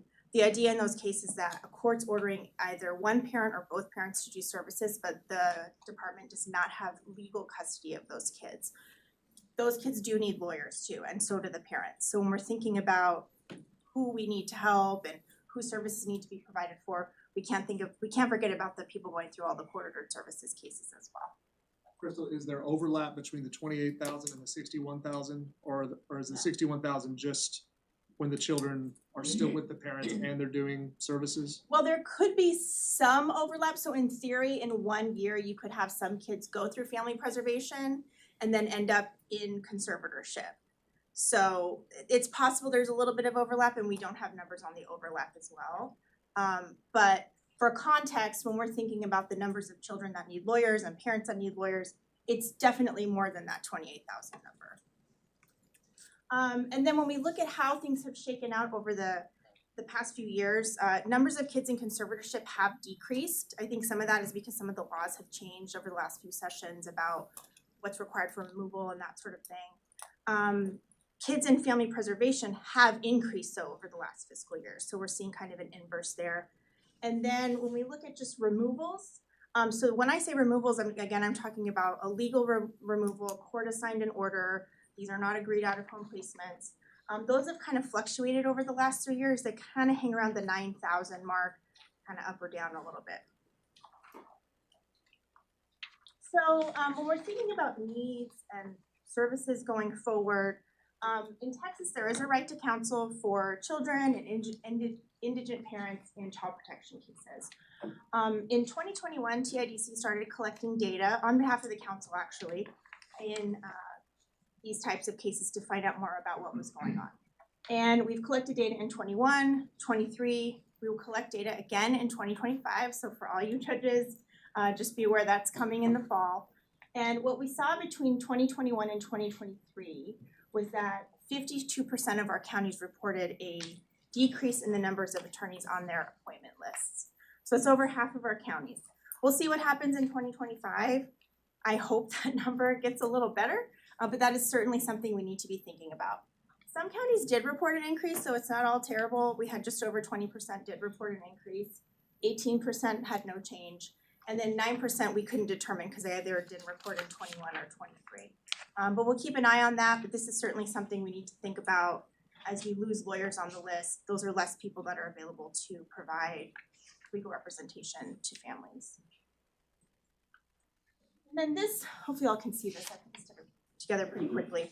So beginning in 2023, pursuant to some legislation last session, we started collecting what's called attorney practice time reports from lawyers who take appointments in child protection cases. And so what this chart shows you is we looked at the numbers of lawyers who submitted a practice time report in 2024. So that was in the fall. They submit every October. We had just over 1,100 attorneys submit a practice time report, which is pretty good for the second year. I think it's not every lawyer that does these cases, but it's a decent number for having only done this for 2 years for reporting. And then what we did was we just kind of mapped the numbers of lawyers who submitted a report with their bar licensure year, just to look at what are the ages of the people doing this work. And what you can see here is if you look at this part of the pie chart, we've got about 42% of the pie chart are attorneys who are licensed in 1999 or later. I mean, I've been licensed almost that long. I like to think I'm young, but maybe I'm not quite as young. But that's a pretty significant piece of the pie of lawyers who, you know, at some point maybe thinking about retirement or, God forbid, no longer with us. You know, we don't, that's a big piece of the pie we need to think about that's an aging population. And then this piece, these are our maybe a little fresher lawyers. So if we look at 2010, the last 15 years, we only have 28% of the pie of lawyers who were licensed in the last 15 years. So that's just certainly something we need to think about. We definitely need to strengthen our bench of lawyers who are taking these cases. So when we're thinking about future, that's something we need to think about. And which is a good segue into attorney pay. So I think it's a complicated situation for why we don't have as many younger attorneys coming into the work. Pay is certainly part of it. It's probably not all of it, but pay is something to consider. So this is another piece of information we collect every other year. We collect fee schedules in 2021, 2023, and we will collect them again in 2025. So this information is from 2023. And what we saw was that pay is pretty inconsistent throughout the state. We see a lot of different pay structures. We'll see some counties doing hourly rate ranges, capped rates, flat rates, or some combination of those things. So it's kind of, it really depends on where you are, how people are gonna get paid. When we look at just a very simple hourly rate, in 2023, we had just over 100 counties using just a standard simple rate. And this chart shows that over to the right. And what we saw is the common hourly rate's about $100, but it goes all the way down to $60 an hour and then all the way up to $200. We'll collect data again in 2025. We'll see what has changed, but that's another consideration, particularly with counties that are losing attorneys. Maybe attorneys are like, I'm not gonna practice in this county anymore, I'm gonna go somewhere else. These are things to think about when we're looking at how people are paid. And then another thing just to consider, and this is more just a practical logistical issue, especially for you judges when you go back home, think about our lawyers being paid timely. If a lawyer's taking 4, 5, 6 months to get paid, that's pretty tough. I don't know a lot of people that can kind of float their mortgage waiting that long to get paid. So that's probably something to think about. Maybe just ask. And I do wonder sometimes maybe the judges don't even know. The auditors may be taking too long to pay, or there may be issues going on. So that's certainly something that is probably a fixable problem. That's a practical problem. Okay, 2 big legislative changes to think about. They're both from Senator Zaffarani. Thank you, Senator Zaffarani. SB 1838, this was a TIDC proposal. And because family protection representation is new to TIDC, this was the first time this session we got to make any legislative proposals. So I'm pretty excited we got a bill through. So thank you to Senator Zaffarani and also Representative Moody. They both worked on this bill. And this is a rule to require that every county have a fee schedule specific to court appointments and child protection cases, because we did not have that before. So some counties are gonna be fine. Your fee schedule will meet the requirements. Some will not. So, read the bill, check it out, make sure that those things are being followed, and we will start collecting those new fee schedules. We're here to help as well. If anyone needs guidance or wants to talk about anything, we're happy to help. But this is gonna be very important in getting a better handle on how people are being paid. And I also think just the act of looking at a fee schedule and thinking about it may also encourage some improvements to how the lawyers are being paid in the system. And then another bill here, this was not a TIDC bill, but this is a big change in how the system functions, is SB 2501. This was Senator Zaffarani's bill, and this is an attorney choice bill. So indigent parents will now have the right to choose their attorney, so long as that attorney meets the basic CLE qualifications. And that attorney will be paid at the same county rate that's paid in that county. We have not had this before. It's through the whole state. So it applies to every single county. This will be a change, so certainly something to think about. I did a really quick ask on a national listserv. Hey, do any other states do this?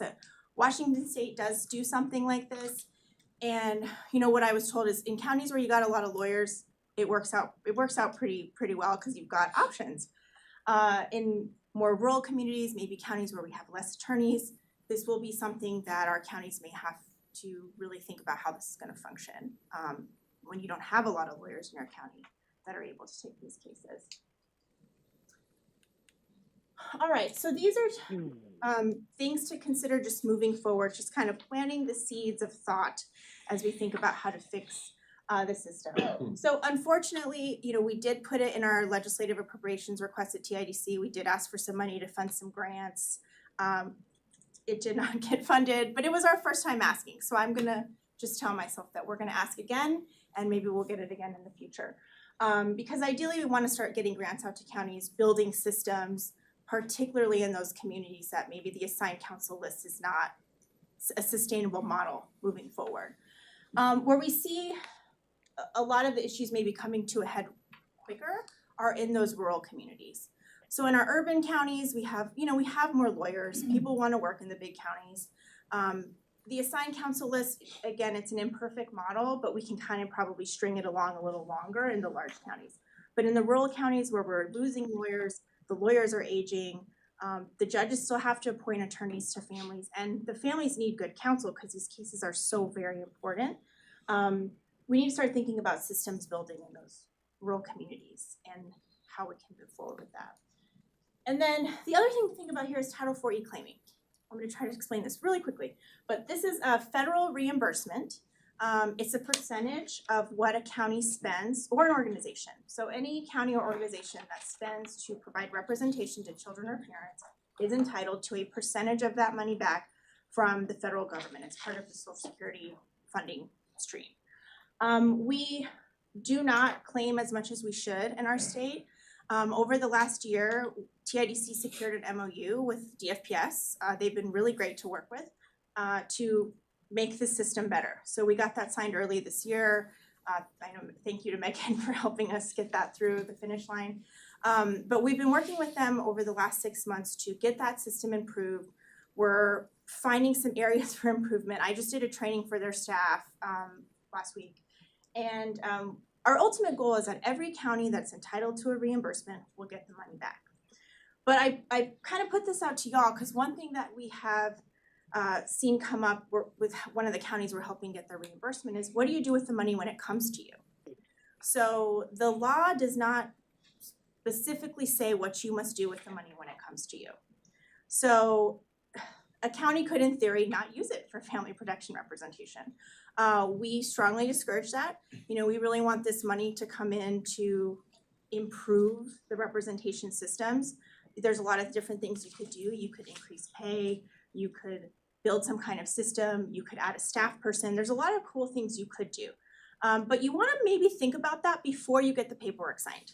So if you're going to think about getting the 4A reimbursement, and y'all can come to us and ask us how that works, we're happy to help. But there's contracts and there's spreadsheets and there's the kind of boring stuff you have to do to get the money. But then the cool stuff, what do you do with it? You got to talk to your county budget people, your accounting people. There's a lot of moving parts in your county. So I encourage everyone to think about it before you start filling things out. So that when everything's signed and you're ready to go, you know what you want to do with that money and you have a plan. So just putting that out there for now, but we're excited to get more of that money. And there's my contact info. If anybody needs to call or email me, I'm happy to reach out. So thank you, and I'm happy to take questions. Thank you, Crystal. And I asked Crystal to make this presentation because this is the only issue that I am sure will be something that I will ask the council to make a priority over the interim and going into next session. I've said before that I would much rather go to prison for a while than lose my children. And I think we should take the issue of legal representation and protecting the legal rights of parents and of families and of children. But I think protecting families is just as important as protecting children. And we should take their representation in court and the protection of their rights just as seriously as we do criminal defendants. And we haven't done that as a state, but I think we can and we should, and I'm hoping that will be a priority for the council as we move into the next session. And let me know if you're interested in that topic and would like to help out on the subcommittee that will be helping us develop recommendations on that topic. Please let us know. Crystal, I have a question on the attorney capacity. What programs are in place to attract new attorneys? And what programs are in place to develop leadership programs to the existing attorney base? That's a good question. So our state's largely functioning on the private assigned counsel list, kind of the very traditional way of doing indigent defense, if you will. So since we've gotten involved, we got official responsibilities after last session to take the work on. So since we've been doing that, we've actually been going out to law schools and doing presentations and panels and trying to spread awareness among law students that the work is out there. We did do an attorney mentorship program last summer that we wish we had more people want to be mentees. We actually had a lot of people want to be a mentor, which we were told, it'll be so hard to get mentors. We had the inverse, which was interesting. And that may be because we don't have as many young people doing the work. Depending on staffing, we may have to hold off on that because we really want to put a lot of effort in Title IV-E. That being said, though, some local counties have different processes. So some counties, like Bear County, does have a mentorship program. Some counties don't. So it can be locally specific as well. And some child protection court judges have reached out about potentially doing some internships that we would be happy to partner with and help them on, because a lot of this is getting awareness out. I had the luxury of going to a law school with a clinic where I practiced this as a student. So that's how I learned about it. But we don't have that in a lot of places. So some people will graduate law school having no idea you can even do this work. So we're trying to work on that with some of these programs. But we certainly want to, someday when we have more staff, do a lot more robust pipeline type work. So you have explained what is your attempt to attract new attorneys. What is your plan or your program to keep the ones in place and retain them? Yeah, retaining is a good question. We have talked about this, Scott and I have talked about it with our research director as well, as getting a better understanding of why people leave. We think pay is part of it, but we think there might be some other things happening as well. The other thing is it's tough work. I practiced in this field for quite a while before I came over to policy, and it's hard. And so there is that kind of burnout that I think affects a lot of people too. But we're certainly trying to figure that out. We want to keep good lawyers, people who are really good at the work. We want to keep them in it because, as the chief said, this is so very important. Thank you. Chief, I just wanted to just pipe in what Crystal said. I did this work too when I started out, and so a lot of people don't know about it, and these positions are so important, and I think it's really good that we're talking about it and highlighting some ways to attract and to retain. So very, very important, especially in the smaller places as well as the larger places. So I'm glad we're talking about it. Thank you. Thank you, Crystal. Judicial branch professions, this relates to what Senator Zaffarini mentioned. We will not go a minute past noon, so and we need a little bit of time for discussion.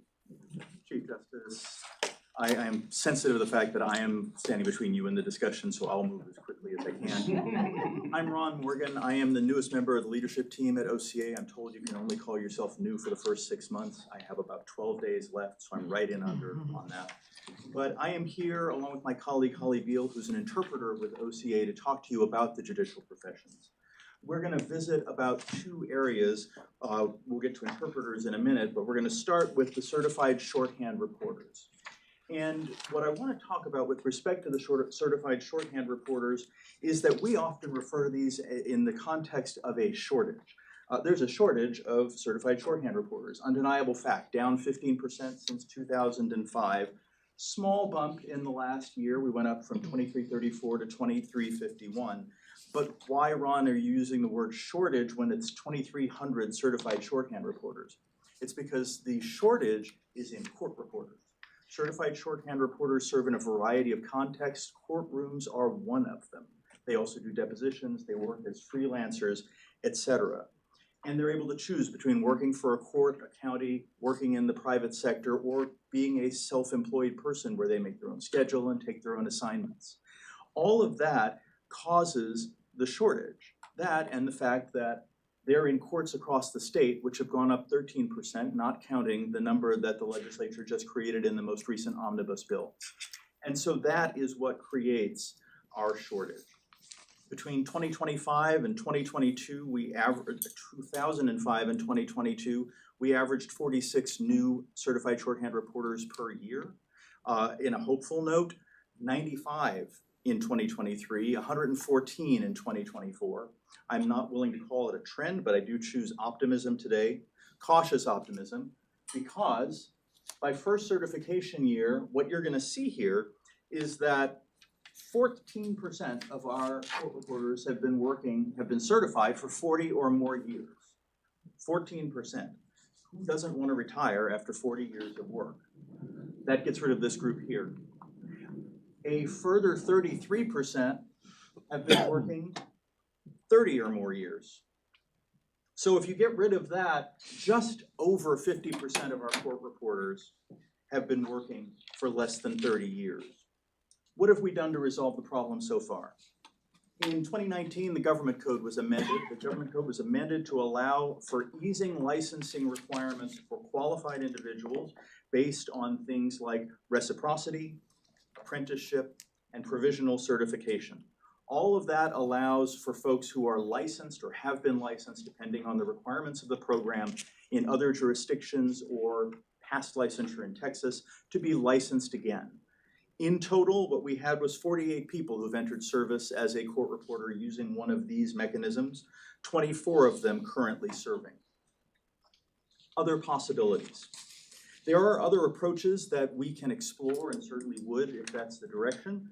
That includes national testing. There are a couple of organizations that offer testing. Do we want to explore that as an alternative to or an adjunct to testing in the state of Texas? Remote reporters, Senator Zaffarini made the comment about the importance of being open to that, and that does require a financial investment, certainly on the part of judges. It also requires, or counties rather, it also requires judges to be open to the fact that their court reporter is not going to be sitting next to them, but it is something that can be done in order to ease the shortage in some of our more rural jurisdictions. And the one that's going to get me probably the least love from the judiciary, oral stenographers, voice writers, mask writers, or the folks who sit and look like Darth Vader when they're talking in court. Judges have mixed feelings about this. I will tell you that the technology has improved over the last several years. There are judges in the state who do use mask writers. And so OCA gets calls every week. Can you help us get a new court reporter? Can you help us find a temporary court reporter? I came from the district courts in Williamson County, where I was the administrator for the last 5 years. We had that problem, and we're right next to a very large urban county. How do you do it? First thing I'm going to say is, can you try to get a mask writer? There are options out there.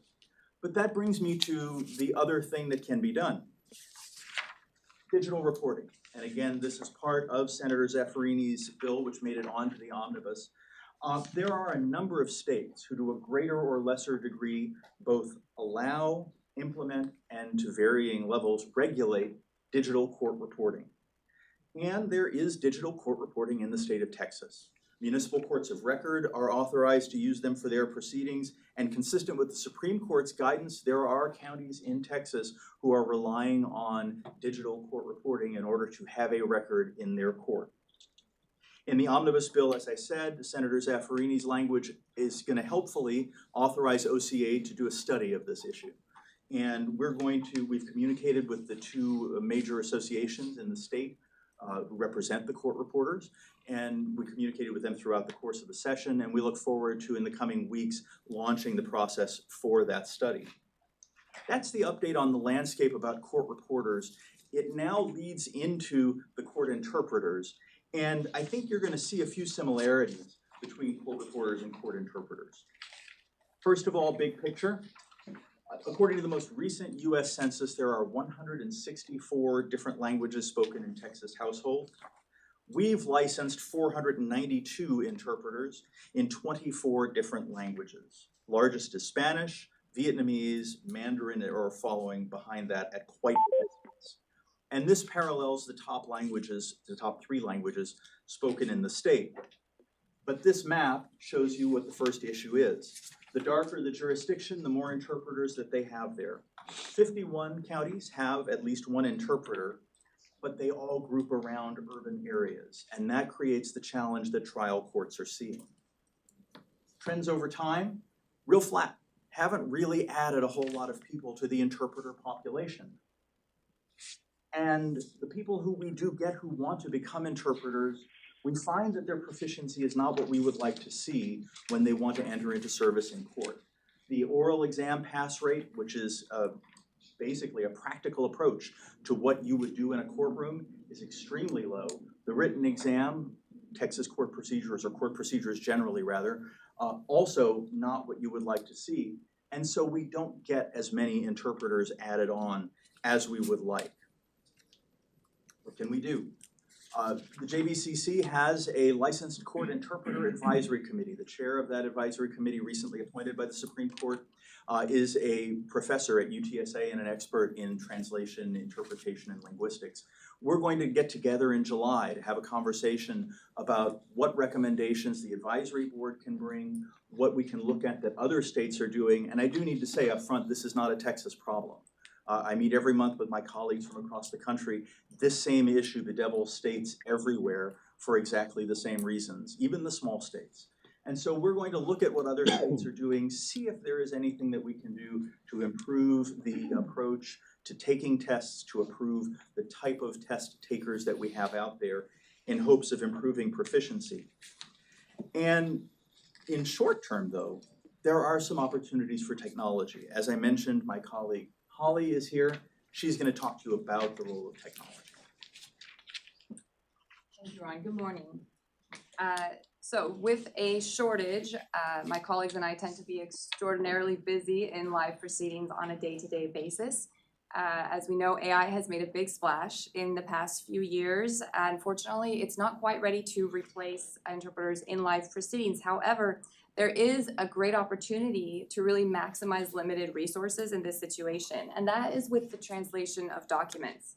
These are just a few examples, but what we know is that there's a cascade of efficiencies. If we can get a document into the hands of a person who's in court so they can understand information, and that allows them to maybe fill out the form correctly the first time, or maybe come into court with everything they need to finalize something before they're standing in front of the judge and avoiding a reset. So we understand these benefits. However, in Texas, we have some unique challenges, and part of it is the variance from court to court. Even something so basic and common as plea paperwork, the paperwork itself is not the same from courthouse to courthouse necessarily. And so it's not as easy to say, well, we can translate these and just disseminate them. So is AI the solution? I would say yes and no, and here's why. Here's the dream, right? What we would like is to give the work to the robots, have the robot do the work, and then we publish it and move on our way. In some scenarios, not in court cases, but in some scenarios we can do this. It depends on the stakes, right? What happens if there is a mistake? Reality is that the workflow looks more like this. What we know is that to really leverage AI, we're gonna have constant interaction with the tool. And then no matter what it gives you, whether it's mostly ready to use or not, we know and we see this across professions. You need someone who's qualified to actually write that on their own to do a line-by-line revision and validate whatever has come out and do any revisions that are needed. And of course, in translation, for translation, we do need someone who is a qualified human translator, someone who would be qualified to do the original work as well. So the good news is that translators have been using similar technology. Here, I'll go back for a second. Translators have been using similar technology since even before AI was publicly available. For us, it's actually a natural evolution to continue exploring kind of the edges of what we can do with this technology for our own work as part of our toolkit. So enough about me. Let's talk about how we can parlay these advances to the benefit of the courts. Here at OCA, we had the opportunity to do a small proof of concept. For this initial phase, what we did is we took several short model court forms, and we just came at it with the most basic level. We used a free public AI tool, no specialized prompting, and we just translated them into Spanish. So, how did that work out? On the plus side, we got a draft ready in minutes. So something that maybe would have taken a translator a couple of days to sit down and draft out and then start revising, we got a pretty good draft. The terminology was mostly correct. Of course, there's always situations where Texas, the word in Texas means one thing. It's not necessarily the same as another state, so we have to be careful. We do see that we get text that doesn't have spelling or grammar errors. So in some senses, it might be better than a human drafter who maybe there would be some human errors inserted.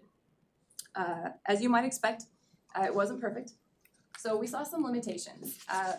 For one, the document length was a problem, and when I say length, I mean anything over about 1 page. Okay, so if it was longer than that, we've had to upload it in chunks and then manually reassemble it. So that started eroding some of those time efficiencies. Loss of formatting, another problem we had to deal with on the back end. And then hallucinations and omissions. For example, in one of our documents, there was a truncated word. The word was customer. The AI tool, because the document was about custody, just guessed and put custody as a translation instead of customer. So this is something that a human would have said, this is a partial word, something like that. And we ended up with a guess that we fortunately found on revision. Now, what I would like to say is that all of these things are absolutely manageable. Again, we did this with the most basic level, basic tool, basic prompting. These are all things that there are more sophisticated tools. There are customizable tools. And with proper training, a translator with the technology training on the AI, you can absolutely address these things. One of the main things that we can do is we can tell the AI tool to only use this database. We have these validated translations that we've done. Base your guesses off of this, and that's going to reduce the amount of guesses that are coming from somewhere else that we haven't validated before, just as one example. So what could we do next?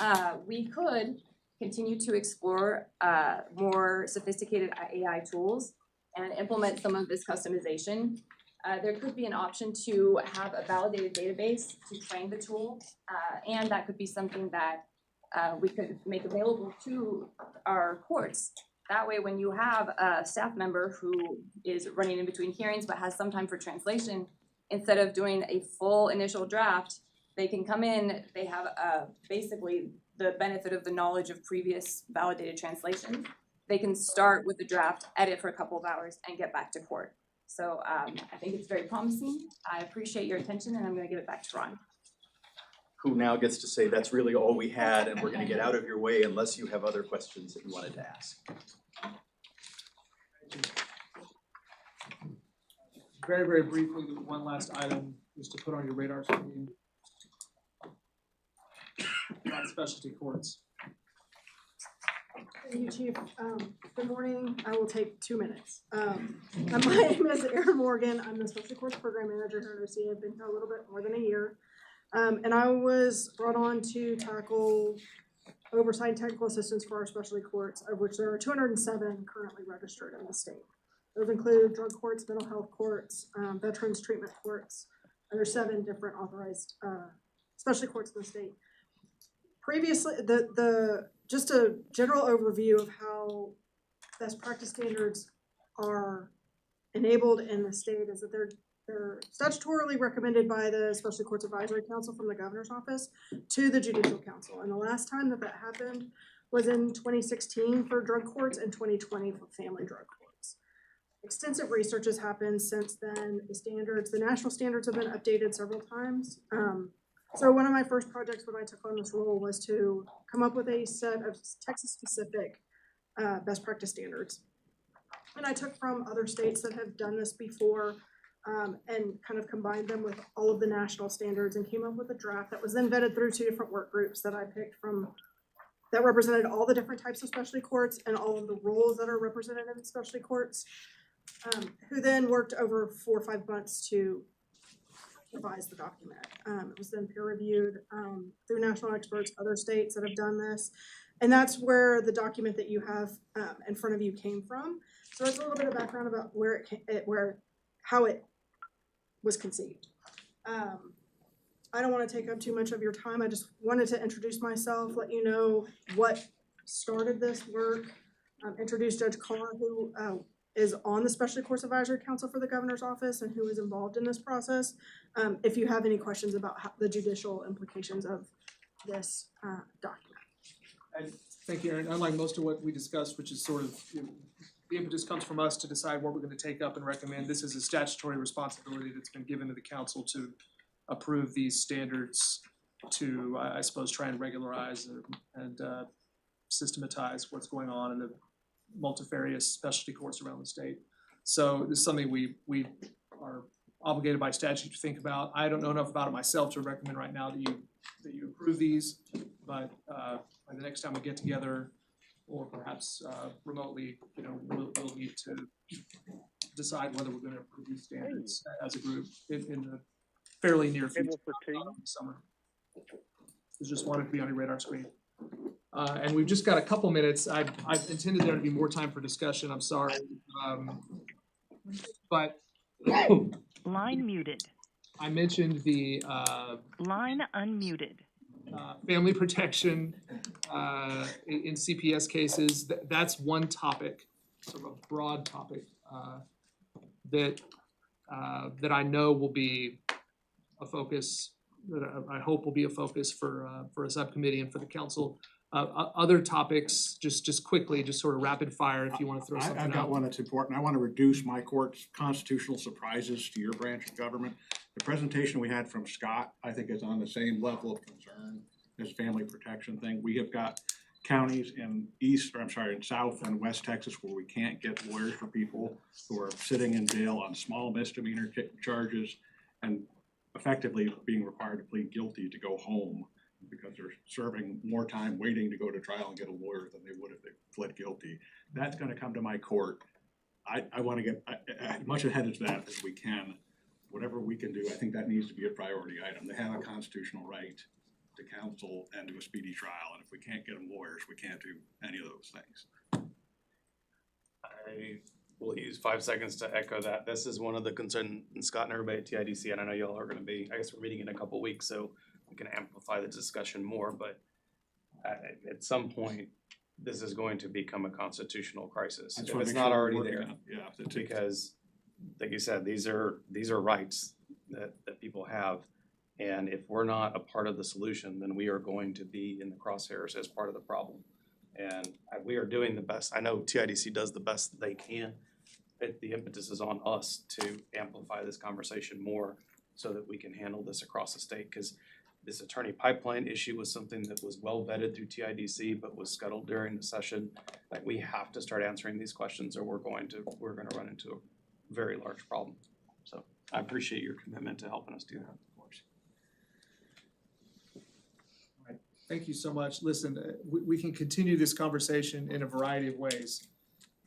Call me, call Megan, send us an email, send us a letter. Like, we really do want to know what ideas you have for things that the council should take up during this interim. I really appreciate your time today, and your time, any time that you're able to spend on this is a benefit to our state and is much appreciated. Thank you for being here. And we'll let you know again about future meetings. I think I learned a little about the way this went, and we'll make sure that we're using everybody's time wisely as we go forward with this in the future. Hope to do some very good work with you. Thank you. And it's noon. Yeah, there you go. 12:01. That's what I heard too. The gavel is so nice.